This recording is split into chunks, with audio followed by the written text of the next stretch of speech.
Ayan, kakatapos ko lang maligo guys at magbunot kilikili ako kasi may nag-request sa akin ito na magbunot kilikili.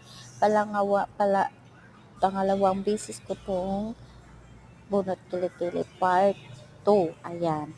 Sobrang pawis ko dito, kakaligo ko lang, pinagpawisan na ako. Init-init kasi, ayan. So, ayan.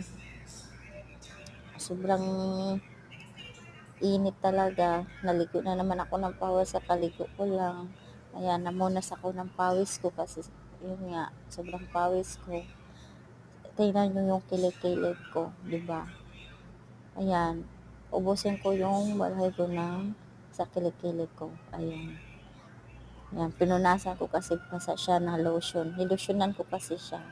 Ang nag-request nga pala nito, thank you nga pala sa iyo. Ayan. Ayan, ginawa ko na yung request mo, bunot kilikili challenge part 2.